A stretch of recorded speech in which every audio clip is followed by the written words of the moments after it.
All right. Hello, you guys. Welcome, welcome, welcome, beautiful souls. I am so happy to be doing this. This is a video that I have been wanting to make for some time now. So this feels really good and I'm really, really excited. So yeah, I just want to let you guys know this is going to be about 20 minutes. I have my notes here, so I'm going to try to stay on track and keep it to that 20-minute mark. And what we're going to be doing today is going into the voice of water, into the sacredness and the spirit of water, talking a little bit about using water as a portal. As you can, oop, everything's backwards on here.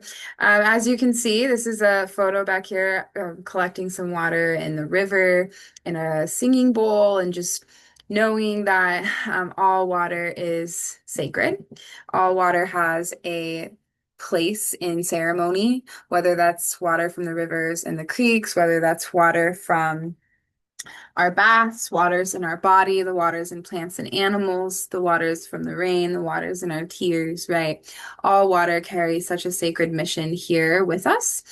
So yeah, we're gonna go ahead and just dive right in, and we're gonna start with the grandmother. I actually have a song I was thinking I might share with you guys, so maybe while I'm talking about it, I can get ready to pull that up. But yeah, so the water in a lot of native traditions represents the grandmother. And to me, the more that I dove into that, it really became that the grandmother is this grandmother of all grandmothers and representing the generation giver. But the water also carries everyone, right? It carries the grandmother, the sister, the mother, the father, the grandfather, the brother, the connection. Water is it is that memory store, right?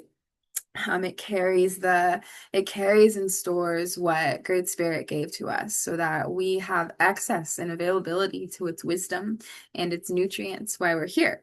So to me, the water is the grandmother of all grandmothers, and a lot of the work that I do and that I suggest doing when you're working with the water is sending some prayers for the grandmother, sending some prayers for the feminine, and also sending some prayers for the Great Spirit, the masculine divine spirit, who sends the messages and gives the seeds, right, that the mother stores and blossoms. So there's that. We're gonna go ahead and move. I'm trying so hard not to go. I could talk about each of these for a long time.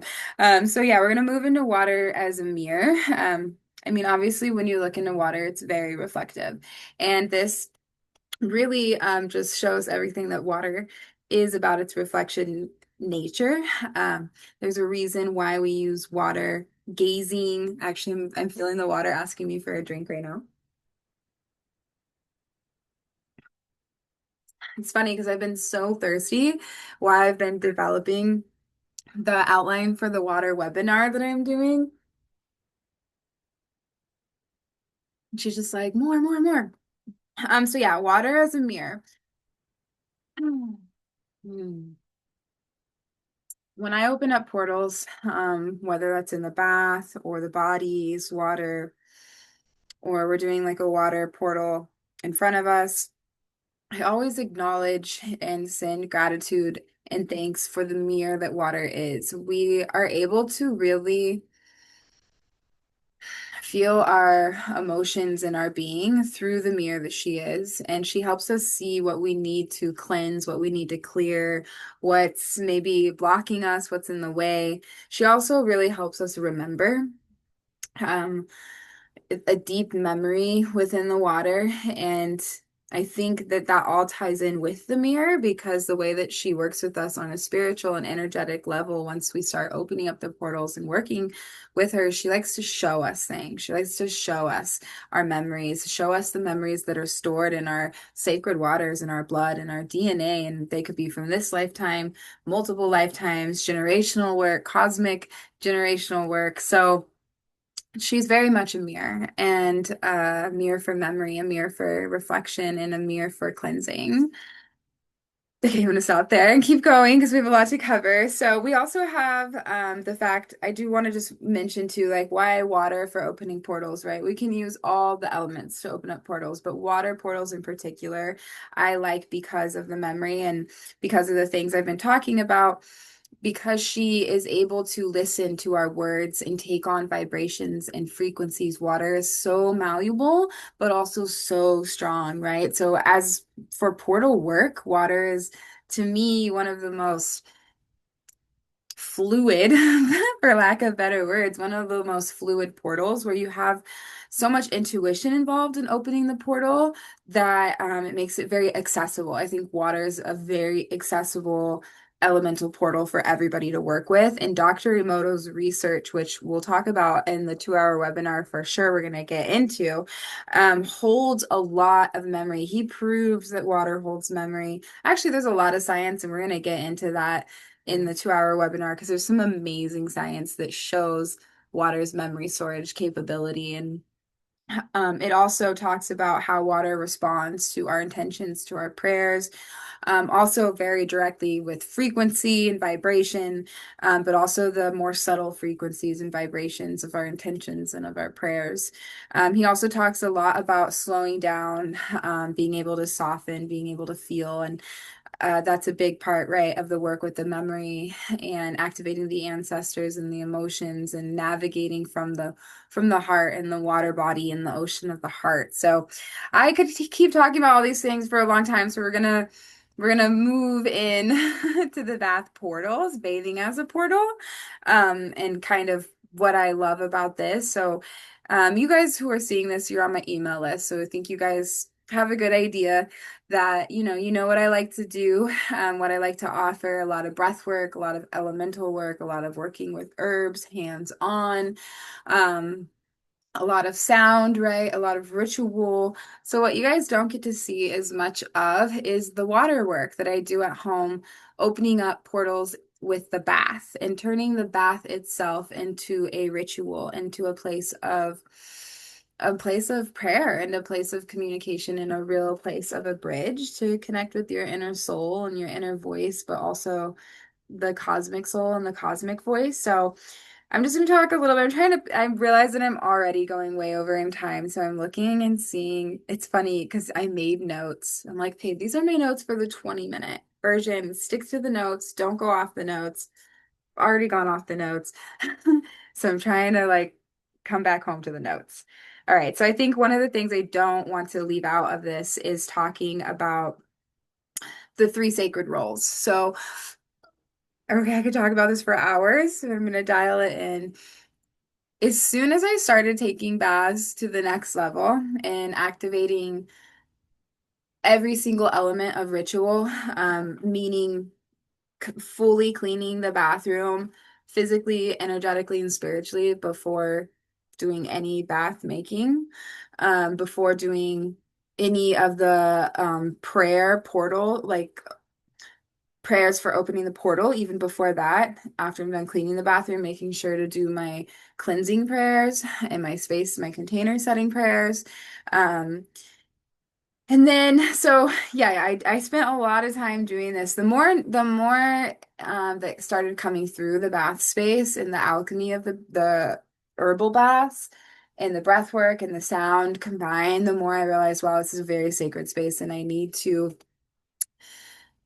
I really need to step into the role of the servant for myself, in prepping this space. So one thing that I love about the bath are these three archetypes. You have the servant, or what I like to think of it as like the chambermaid, the servant, the person who, and it's given me honestly a lot deeper love and respect and acknowledgement to this aspect of life in general, like cleaning our houses, other people who clean for you, yeah, just cleaning in general and how it is such a sacred act. So yeah, I really step into that role, the role of the servant. I clean everything really well from top to bottom. And then I do a bunch of cleansing prayers and use herbs to cleanse the space. And then at that time, after that's done, that's when I'll usually step into, because you kind of have to play multiple roles at once as you do this, but that's when I'll start stepping into the priestess role, because I'm like, okay, now I'm going to start saying these prayers to open up this portal. Now I'm going to start working with herbs in the kitchen and stepping into the role of the alchemist. I'm going to start alchemizing the medicines of the herbs. I'm going to start activating the magic of the elementals, right? And activating the magic of the water as the memory keeper in the kitchen, activating the prayers, working with the herbs, asking them to share their medicines with the water in the kitchen. So this is when the kitchen starts happening. Once we do the opening ritual in the bathroom and we've lit the candle and we're starting the hot water in the bathtub, that's when I start really activating the priestess. So up until this point, usually I am in the kitchen already starting this. Okay, wait, I'm not going to go too far into this. Actually, we're not going into that. So yeah, then we start activating the priestess. And then the priestess and the servant are both really activated from this point on, and you kind of step in and out of these roles because you still have to, right? When I do this, I use huge soup pots of herbal water that I boil and make. Sometimes that part can take an hour, just making the herbs, depending on how concentrated we need the herbal water, depending on what kind of portal we're opening and all of this. So then I like really want to talk about that so much more. And so then there's also the role of the adorned one or the queen or the goddess. And this is the person who's stepping into the bath, right? And I'm doing this for myself. And yeah, I really try to allow myself when I'm in each act to be fully in presence with that archetype. So once I'm stepping into the bath, which I have my own set of like kind of like intentional way of doing that, of letting the water engulf me and going into the waters. And so yeah, that's the adorned one, the queen, the goddess. So those are the three archetypes. I want to talk about these forever, but I'm going to wrap it up because I'm really trying to honor my 20-minute thing and honor my 2-hour thing. So those are the three archetypes you can work with while you're in the bath, and we'll do a little recap at the end of this. And then you know, I do just want to say too, like for me, activating these three archetypes, and if you're a man, you know, you can activate the male, divine male version of the goddess would be the god, right? The king, still the adorned one, these types of things. Where was I going with this? Oh yeah, the whole for me, what stepping into these roles does is it really activates and emphasizes this true honoring of the sacred self. And it really helps me see the sacredness in every single step of life. Yeah, just gonna leave that for there. We're gonna move on because that's what I said I would do. So let me look over these real quick. Maybe I don't need to do all of them. Okay, I want to do them. Okay, actually, so I'm going to skip this section because we are running out of time. And I just want to go into giving you guys some actual tips so that you can go home and take this information and make your own ritual bath at home tonight or today or whenever you're listening to this. So I would say yeah, let me go back. I am going to give you a little bit of the process. So let's just do a run through, which this will be the cap too. So number one thing, clean the bathroom from top to bottom and be in the mode of the servant, and not in a bad way, in a really good way. Like you're honored to serve yourself. You're honored to serve spirit. You're honored to clean this space and get it ready for such a sacred portal, you know, like just like you would be if you were creating this space for your mom or your sister or your dad. Like think about, like, try to really bring in this reverence for every part of yourself. So yeah, cleaning top to bottom, stepping to that role of the servant. I think that in that role you also do the prayers for cleansing the space. I think that is a role of servitude, right? Cleansing the space, calling in spirit to cleanse the space energetically now that you've done the physical aspect. Um, Depending on how much you want to put into the making of the herbal water. I start mine before I start cleaning the bathroom. I get two big pots, and this is the going back and forth. I step into priestess mode and I start my prayers with the water and the herbs, and I start boiling them because depending on what herbs you're working with, it could take a while. So once you've done that cleaning part, now you can come to the kitchen. You're in the mode of the priestess. Your herbs and pots are going in there. Now you can also, check on those. You can start activating the priestess in the bathroom, or wherever your bath is, and start calling in prayers to open up the intention of opening up a portal within the water to meet yourself, to meet your spirit, to meet your soul, to meet your earthly mother and your divine father, to meet the cosmos, whatever it is that you're coming to meet. Um, and then let's talk about like what herbs you could use, right? So, and then we'll get into the stepping into the bath. So, I think some good combinations just to let you guys know that aren't too, because there are some herbs you have to use in a certain concentrated amount. So, raw ginger is a great one for clearing. You do need to be a little bit careful. Like you can put too much in and like cause yourself to start needing to use the restroom a lot. It's not like a huge end of the world thing, but it's possible. So getting like a few pieces of raw ginger and putting some slices in one of your boiling pots. Cedar is a really great one. It's really hard to overdose on that. Rosemary is a really great one.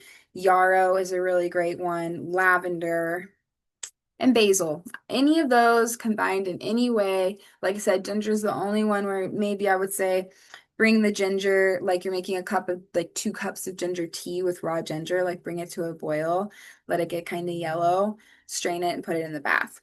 So that's the second thing with all these herbs. I don't put herbs directly into my bath very often. I just think it's a lot to clean. So I strain the herb water and I put just the essence water into my bath, and I collect the herbs, and you can give those back to the earth in a giving back ritual the next day, or you can put them in your trash can if you want to, but it feels right to give them back to the earth. So yeah, so those are some combinations that you can do. Cedar is very protecting, very grounding, very divine male energy, very sun energy.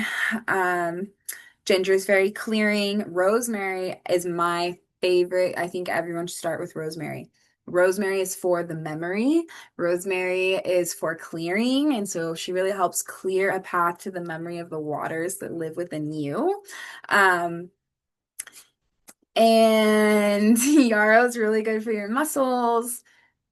I think lavender speaks for itself, and basil is very clearing as well, energetically. All of these are good for your skin, or else I wouldn't tell you to do it. Um, and basil is really good for clearing, also great for abundance. I think that's all of them that I told you guys to use. So, um, tips on I just also too, I just want to I'm going to dive into this a lot deeper in the 2 hour thing, but when you're in the kitchen and you are boiling your herbs, finding your way to tap into the alchemy of that. And what mean by that is really acknowledging, like, wow, this water has to heat up. It has to be agitated to the point of a boil for it to be able to, A, take on the memory of, let's say, cedar for this sake, but take on the memory of the herbs. But also, it has to heat up to agitate the herbs enough to release the memory, right? So this whole process of alchemy has to happen. And while you're doing this, you're sending prayers that are coming up through the steam. You're starting to smell the essence of the plants. You're starting to invite them into your body. So just really noticing that each process of making the herbal water within itself is a mirror of the alchemy that you're going to activate within your body in the bath. And in order to do this, you're going to need to use your breath. So that was what I wanted to tell you guys. When you're doing this, you must activate the breath. When you're doing your cleansing prayers, when you're doing your prayers to activate the portal, when you're in the actual bath, activating breath work, using your inner guide to facilitate some breath. So much is coming through right now. I'm like, okay. Um, Yeah, you must use the breath. The breath is also something I'm feeling like I need to say. The breath is how you turn up the dial on the knob. That's how you turn things up. That's how you activate the heat on the kitchen stove. Um, And when you're in the bath, I try to make the water as hot as I can stand it. That's like safe, but I turn my bathroom into a sauna. So let's put some tips on that. Dimming the space, using candles, bringing in plants, doing your herbal prayer, your smudging, smoking with your prayers. Hot water. Bring in a heater if you need to and turn it on. Turn your bathroom into a sauna because and I don't do that for every single one. But if I'm trying to really activate and do some breath work and start some alchemy, I want to heat up so I can agitate my waters and my earth and my body, so that some things can come through, right? So I'm gonna get more into the heat portion of it in the 2 hour thing because I don't want to like be encouraging people in an unsafe way because there are some safety things. But make the bath warm. Make the bath like a hot tub, and make the room if you can warm too. So there's some more tips for you. Find some good sounds, some good music, some frequencies. Use the breath as a key. That's very important. Okay, I think I haven't even been keeping track of the time, to be honest, but feel like I've been running my mouth for a hot minute, you guys. I hope that that was coming through. I get so excited. I hope that came through in a digestible, organizable way. And I hope that by the end of this, you feel like you have enough information to start opening up your own water portal in the bath, right? Um, I'm like wanting to do another recap, but I think I did the recap already. If I could pick one herb, I'd say start with rosemary and cedar. Okay, yeah, I feel good about that. So yeah, this is just a glimpse into the much deeper dive. I'm going to be doing it with a 2 hour webinar. And of course, you guys are on my email list. You're part of my circle, my community, so you'll be getting a discount to that. My plan was to roll it out with this video, but I think I'm going to roll it out in a couple days. So we'll see. By the time you listen to this video, you'll know. You're like, there was a button to get to the 2 hour webinar, or there wasn't. And if there wasn't, that means there will be in the next email. So yeah, this is a glimpse into that. The full 2 hour webinar, what's going to happen is a lot more of the science of water, which to me, the science of water just really proves um, that there's a spirit of water. The science, all signs and science point that the water is very alive and that there's a spirit of the water. So we're going to dive into the science. We're going to do the full ritual process that I use. Like I'm going to take you guys through the full ritual process, how I organize my prayers, how I talk with the plants and the different ways to do that. Yeah, we're just going to go through that and going to go way deeper into those teachings. And then I'm also going to give you guys a downloadable bath meditation, like an audio that you guys can press play on if you want a guided meditation. We'll see what comes through. I'm thinking that it's just the meditation will just be to activate the waters that are in your body. Not just be, but to start that, to activate the waters that are in your body, to activate the memories that live in your blood, your DNA. And something's telling me to I think we are going to do a little something to dive into the dream pool. There's this, I'm not going to get too deep into it now, but maybe I'll make a separate audio. Okay, there'll definitely be one audio to activate your waters within your body and the voice of your water in your blood so that you can use, and there'll be an audio for the prayers to open up the portal space with the water for this. So I'll give you that in the audio. So if you want it, you'll have guided prayers to open up the portal. And if you want it, you'll have a guided meditation that's like 10 to 20 minutes to do in the bath to kind of get you into that mode. Like a opening prayer, breath work, and closing type of a thing. I'm thinking I'm gonna actually write a note for it because it's just coming through right now. I'll also give you guys a list of some herb, literally writing it down. I'm sorry. I'll give you guys a list of some different herbal combinations that you guys can use and like what they'll do for you physically, for your body, your skin, your organs, and what they'll do for you energetically. So I'm actually gonna just, sorry guys. So when these things happen, they happen. Um, okay, so yeah, I'll do that too. Intuition's telling me you guys are gonna get this email before the back portal. I mean, before the 2 hour webinar is actually live, but because now I'm just like more things that I want to add to it. And that's probably going to happen. But enjoy this, and I hope you have enough information to go ahead and start opening your own bath portals. Trust the alchemist within, trust the facilitator within. Most importantly, activate all the elements and honor every part of the process and every part of yourself that shows up in that process. So much love, you guys. Thanks for checking this out. I'm so excited to talk to you guys more on this soon.